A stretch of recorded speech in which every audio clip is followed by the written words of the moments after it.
My journey of revenge began when I discovered my wife's affair. Let's refer to her as Carrie.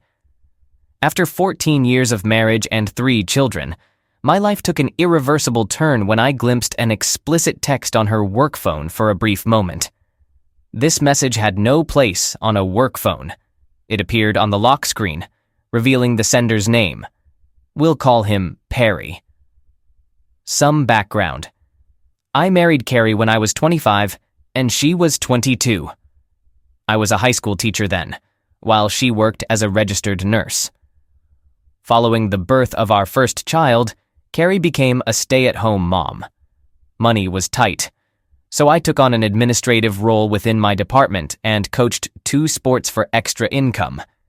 We managed, and with annual salary increases, I eventually stopped coaching and pursued an administrative credential through a program.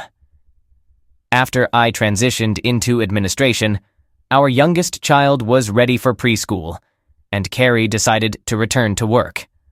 While nursing jobs are usually available, the best positions aren't always easy to come by.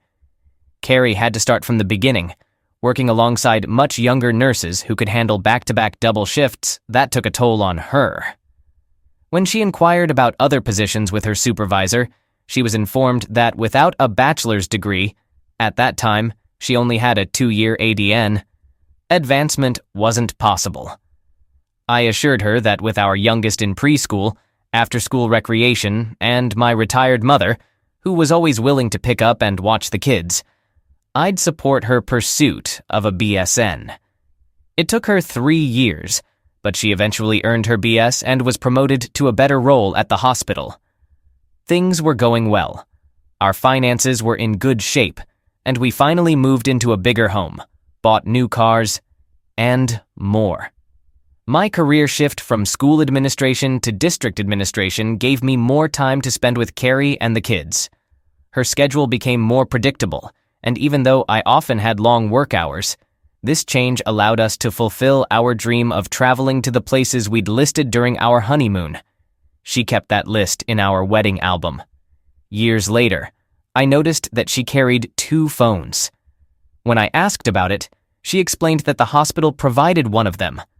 I didn't question her because my district also offered a phone or phone stipend. I chose the stipend. More months went by, and I believed we were a content-perfect family.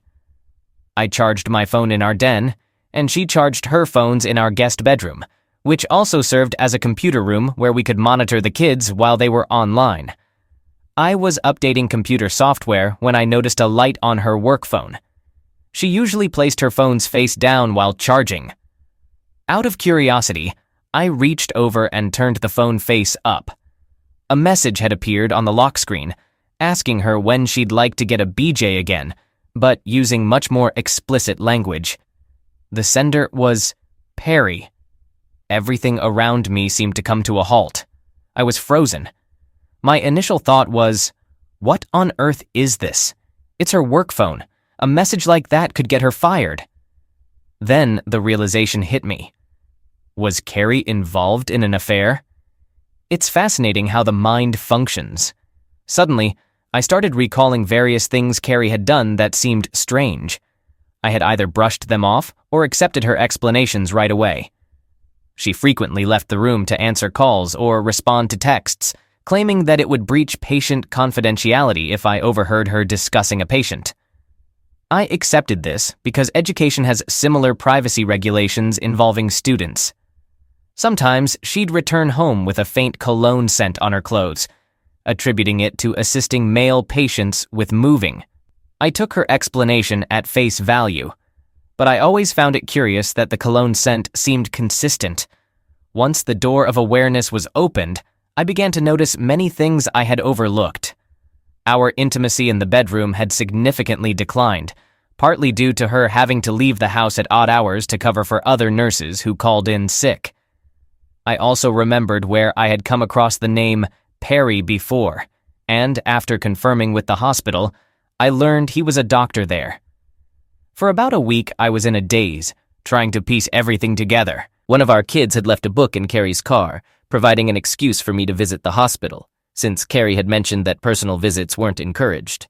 While my child fetched Carrie's car key, pretending I'd left mine at home, I chatted with a nurse in the lobby and joked about how work phones might seem convenient but actually kept you on call 24/7.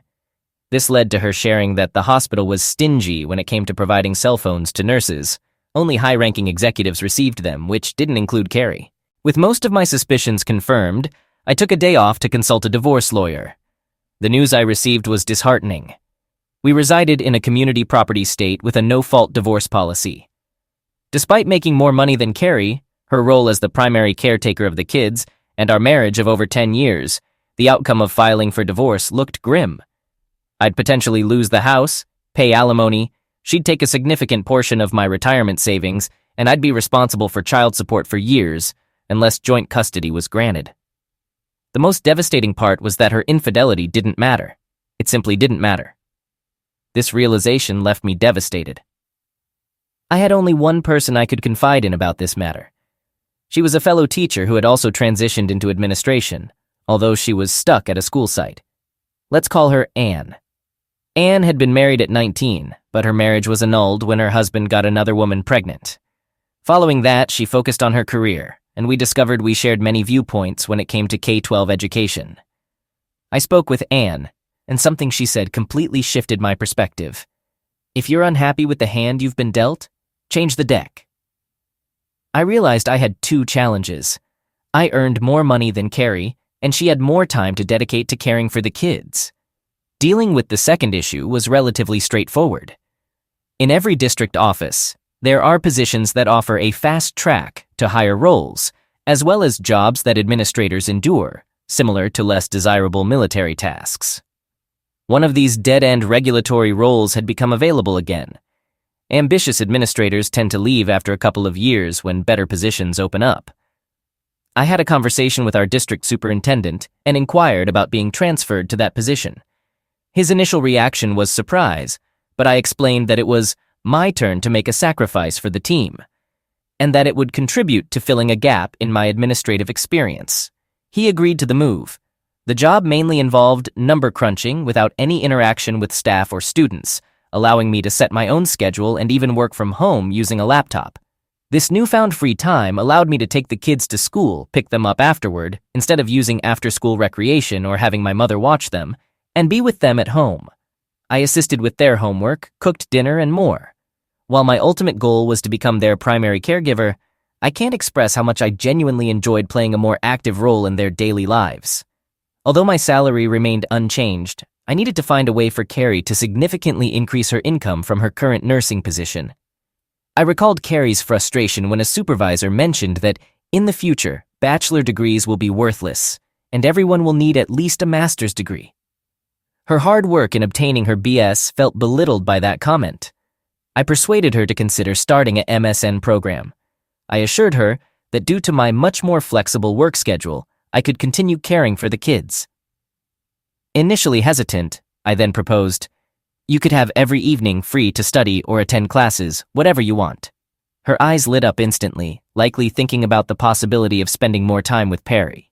To ensure she was truly making progress in her MSN program, I directly covered her tuition and fees at her university. It was anticipated to take her anywhere from 2 to 3 years to complete. Those years brought challenges at times. I could sense whenever she hurried off to meet Perry or returned from seeing him. There was a certain excitement or satisfaction in her eyes that wasn't present when she focused on her coursework. I had to either offer a smile or act like I hadn't noticed. There were moments when my patience wore thin, leading to arguments over trivial matters.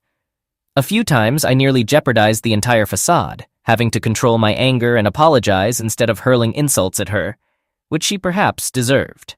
Throughout this period, Anne remained my trusted confidant. I had recommended her for the previous fast-track role I held, and she joined me at the district office. Anne possessed qualifications, diligence, ambition, and only required an opportunity to impress the higher-ups. After she impressed everyone, I even received praise for recommending her. Anne and I initiated our own affair. It wasn't a fiery, passionate romance, but rather two friends fulfilling each other's needs. Anne played an essential role. Without her, I wouldn't have been able to sustain the illusion of being the oblivious simp. So when Carrie returned home with a smile after spending time with Perry, I managed to bear it and even returned the smile because I had my own lover. After 3.5 years, Carrie finished her MSN degree and earned a promotion at her hospital. Her salary saw a substantial increase, surpassing mine. When we celebrated her achievement with a congratulations dinner, I made a lighthearted remark about her becoming the family's breadwinner. She chuckled and playfully suggested that I should become a stay-at-home dad now. About a month later, I returned to the lawyer, who initially didn't recognize me, and informed her of the significant financial changes. Armed with this updated information, she prepared the divorce petition and filed it. When the kids were with my mother, I arranged for Carrie to be served. The deputy knocked on our front door and I pointed her out. After confirming her identity, the deputy handed her a copy of the divorce petition.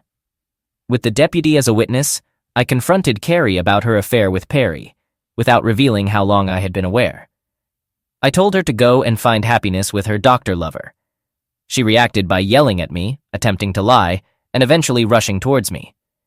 The deputy intervened, warning her that women could face legal consequences for domestic issues now. He advised her to pack a bag and stay somewhere else. Carrie left after I promised not to reveal her affair to the kids.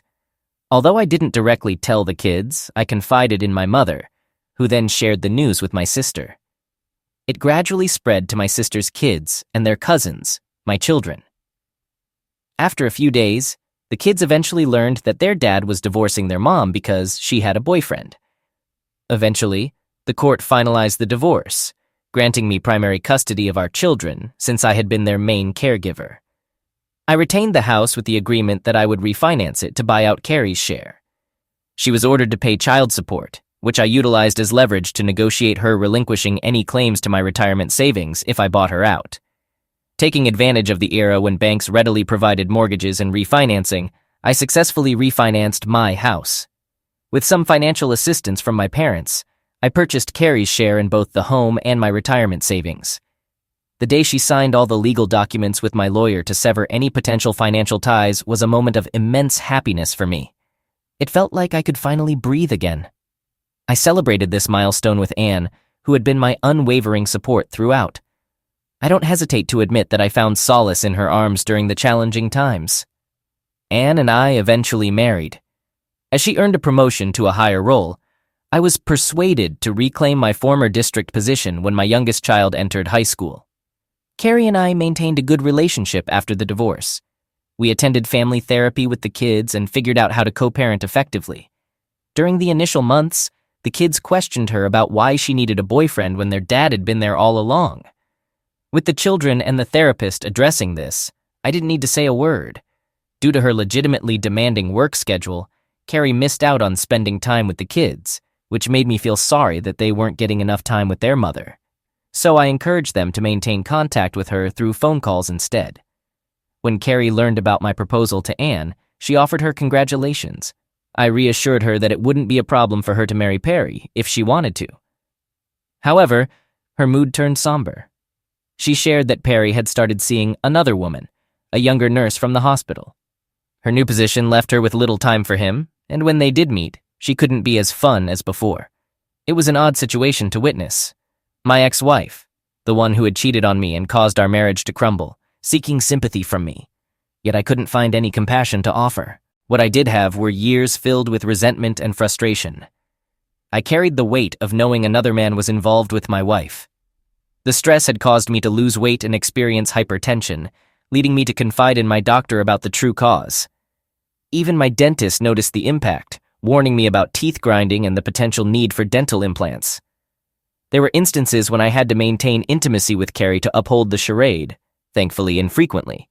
I'd make excuses about using rubbers, claiming it was to rekindle memories of our early relationship, or due to a possible bladder infection. I'd then take an STD test anyway, waiting for the results before being with Anne again. However, when all was said and done, the sacrifices seemed worthwhile. While Carrie received a substantial payout when I bought out her share of the house and retirement, she gradually returned the money through child support payments. She suffered even greater losses in the process. Her time with our kids was limited to every other weekend and a couple of holidays. Perry ended their relationship, and his own circumstances weren't impressive. being divorced twice, having 5 kids, and dealing with alimony and child support payments. On the other hand, I managed to maintain custody of my kids, my house, my income, my retirement, and even gained Anne's companionship. I'm genuinely content with my life. All of this unfolding within a community property state with no-fault divorce laws. If this doesn't classify as a form of pro-revenge, I'm not sure what would. I am 42 years old, a woman who cheated on my husband. 42 years old, 3 years ago, and it shattered my family. I carry regret for my actions every single day. My husband and I began our relationship at 19. We weren't each other's firsts, and for 22 years I believed we were content. He occasionally lets his temper get the best of him, but he's the type of person who wears his emotions openly. He can handle a lot, and when he gets angry, he vents out everything that's been bothering him. I can relate because I do the same, and sometimes I end up saying hurtful things in the heat of the moment. Surprisingly, he never held it against me. Our intimate life used to be great. He wanted more, and he tried every day, but being a stay-at-home mom to 5 kids, 3 girls and 2 boys, left me exhausted. He expressed his dissatisfaction when we didn't have closeness, and I found it frustrating. Looking back, we could have been more intimate more frequently. However, he does pitch in around the house. Despite working 60 hours a week, he ensures I get to sleep in on weekends, and I wake up to a tidy home and breakfast. Over the years, as time passed and the oldest 3 kids started going to college, I began to feel the empty nest syndrome. I felt bored and a little restless. I still had my 2 boys who were in junior high, but they didn't really need me. My husband noticed this and encouraged me to find a job. Looking back, I should have declined his suggestion. I should have found a hobby or made different choices.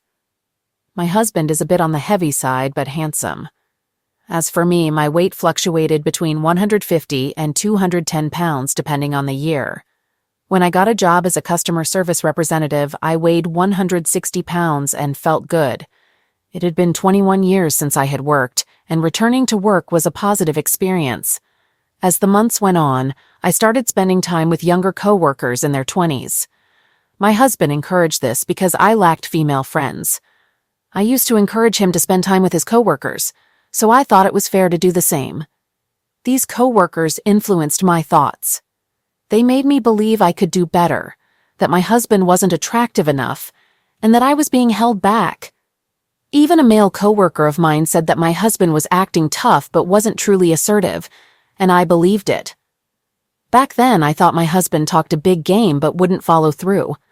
I had seen him argue with people who talked back, but I had never seen him get into a physical fight. I don't know where that idea came from. I loved him and respected him, and he did the same for me. Our friends always told me how fortunate I was to have him, and I did feel lucky. However, somehow, their opinions started affecting my feelings for him. This little push kept happening whenever my coworkers and I chatted, and eventually, I started flirting with the same male coworker who called my husband a beta. He was my age, good-looking, in good shape, and as the weeks went by, things escalated. He initiated the first move, and I just went along with it. We were having sex whenever we could. I felt younger and attractive, but I treated my husband poorly. I refused him sexually, made fun of his weight, and even tried to make him doubt our relationship by making him think he was crazy. Looking back, I'm not sure why I was acting that way. I don't recognize that person in my behavior. I understood how bad things were when my husband crushed a glass with his bare hands, giving me a hateful look during dinner. "You have a hickey," he said angrily as he wrapped his injured hand and left for urgent care. My sons were shocked by the scene. The oldest one's eyes turned red, and he quickly left the room. I called my lover and shouted at him, and he admitted he gave me a hickey to mark his territory. I felt disgusted, and it was the first time I felt truly sorry for what I had done. It was past midnight when he arrived home, looked directly into my eyes, and asked, "How long?" I wanted to deny it, to say no, but his expression gave it away. So I admitted, 4 months. "Did you perform BJ on him?" I remained silent. He circled around me, paused by my ear, and said in a hushed tone I could hear, "I want a divorce, you cheating witch." I was so furious that he used that language. He had never spoken to me like that before, and all I could do was cry, especially when I noticed our sons watching me from the bottom of the stairs. They stared at me with such anger, and I was upset with him for doing this in front of them. I should have directed that anger towards myself. I should have felt disgusted with myself, but I had these blinders on, and my husband immediately disconnected. It was like a switch had been flipped, and just like that, his love for me vanished. My female co-workers stood by my side, convincing me that I was making the right decision, and I believed them. They said I could spend more time with my lover, and I bought into their advice.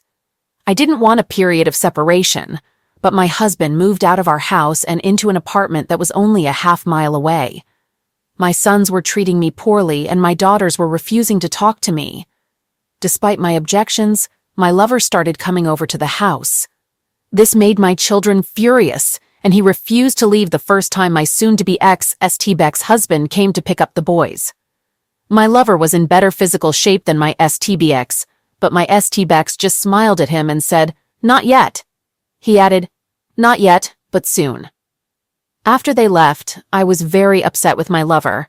I told him that his behavior was unacceptable, but he ignored me.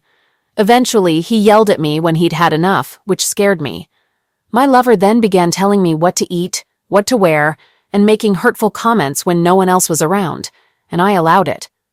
When the divorce was finalized, we agreed on a 50-50 split, and I arranged a payment plan to buy his half of the house. We had joint custody, but the boys chose to live with him. I haven't seen my older daughters in a while. They don't return my phone calls. I only found out about one of them being in a serious relationship when he mentioned it. It felt unreal when it happened. Seeing him sign the papers caused a lot of pain in my chest. When he removed his ring and placed it on the paper, I felt a lump in my throat. After he left, it hit me that I had never apologized to him. I held the pen and stared at the ring, realizing how much I messed up. I ruined my marriage, my relationship with my children, and I think I was in an abusive relationship. I just cried, struggling to breathe and feeling too overwhelmed. But eventually, I signed the papers. A week after my divorce, my lover hit me for the first time.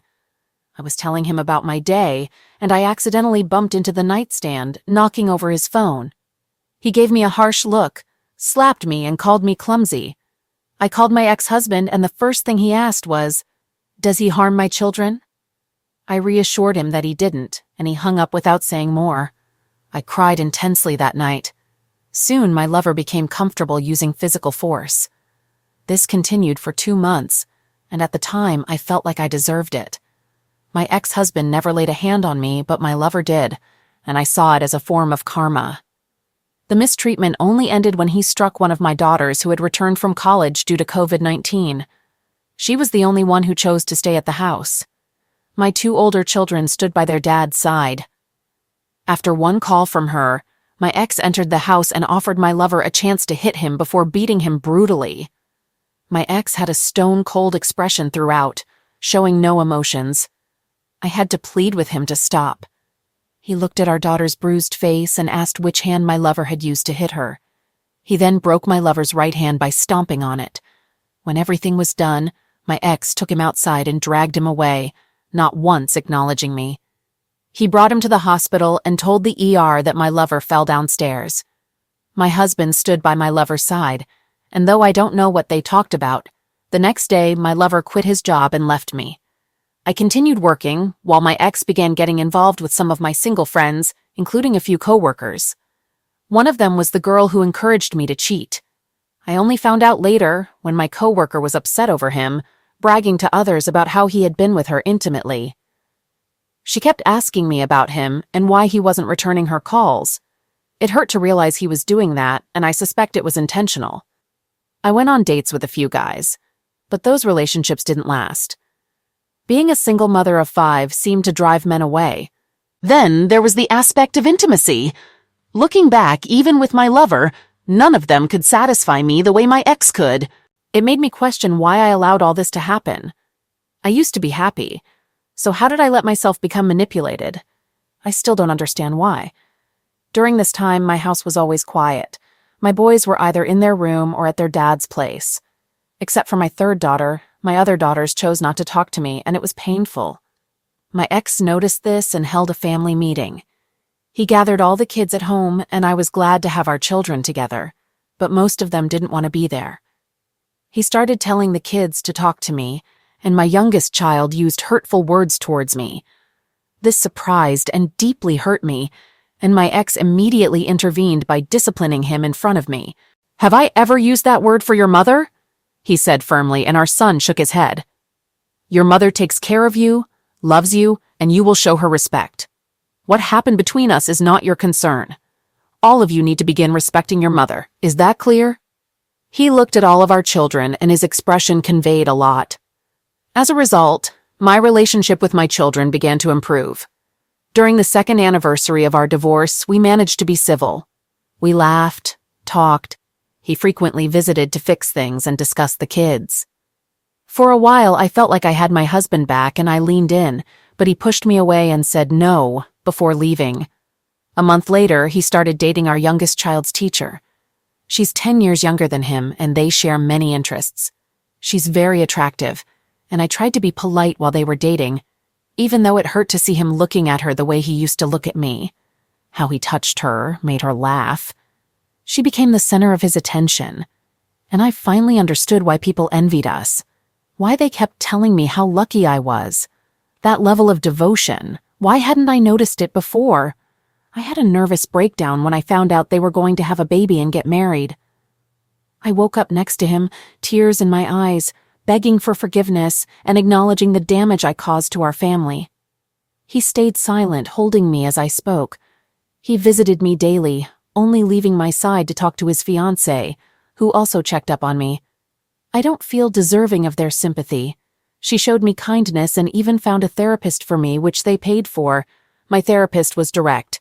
She said I was experiencing a midlife crisis, and instead of talking to my husband, I allowed these young women to manipulate me.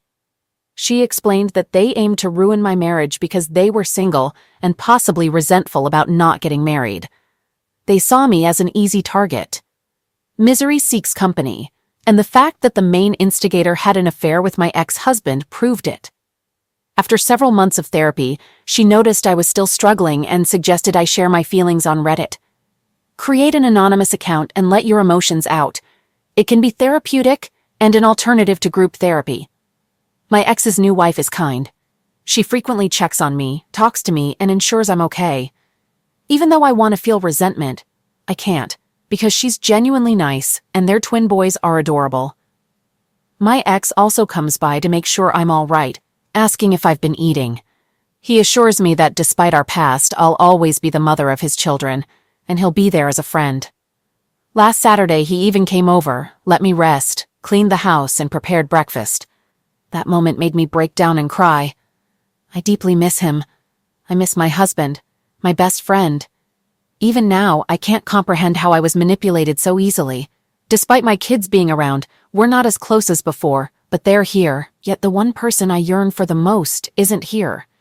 He's moved on, and it's my fault. One day I'll move forward in life, but for now, I believe I deserve this pain. I deserve it all. Update. I had a conversation with someone through messages and I wanted to clarify things. I wanted to discuss what my ex went through, but I felt it wasn't my place to talk about his pain. I made numerous attempts to make things right, but he didn't want anything to do with me. The situation was complicated by the fact that the person I was involved with didn't want to leave me alone, regardless of what I did. I felt trapped. During the affair, I was in a strange fog. It's difficult to explain, almost like an out-of-body experience. The last day of the affair was meant to be final, but it left a lasting impact on me. I recalled how I pleaded with my ex to give me another chance, just days after he found out. He simply looked at me and walked away. He only spoke to me 3 times after that. During the civil moment of signing the divorce papers, when I reached out after my partner mistreated me, and the day after he confronted my partner almost violently. That day, he finally let out all his pent-up emotions. As I mentioned earlier, he tends to let things build up until he explodes. He shouted at me because of my foolish choices, how I wrecked him. He explained that he can't afford to grieve our marriage because he has to stay strong for the kids. I couldn't help but cry because I had broken this man, a strong man who would have done anything for me if I'd asked. I said sorry, but he didn't want to hear it. He assured me my AP wouldn't bother me again, and then he left. It took a whole year before we could talk normally. Before that, he wanted nothing to do with me. He started getting involved with some of the women I knew, and I let him be. I understood why he did it and thought it was justified. After that family meeting, he began acting more civil for the sake of the kids. During that time, I truly understood the extent of what I had destroyed. After the family meeting, my kids slowly started talking to me again. My youngest took the longest, but I made an effort. I really tried to mend things with my children. They were my main focus. As they noticed my attempts, they began to open up gradually, though not completely. During that second year, I would see my kids laughing at home while my ex-husband joked around or helped with chores. He'd cook on the grill and dance with the girls. I believed that if I showed how truly sorry I was and made an effort, I could win him back. I did everything possible, suggested couples counseling, starting anew, wearing outfits he liked, his favorite perfume, styling my hair the way he preferred. But he just ignored me. That's why I tried to kiss him that day. I thought there was a chance, but he stopped me. I cried, I begged, but he simply stared at me. He explained he couldn't be with me because I shattered him. He'd never kiss me after I'd been with another man. He'd never hold me after another man had touched me. He'd never be intimate with me because I allowed another man to share my bed. When I mentioned the women he'd been with post-divorce, he clarified that it was after our marriage ended. What I did happen during our marriage.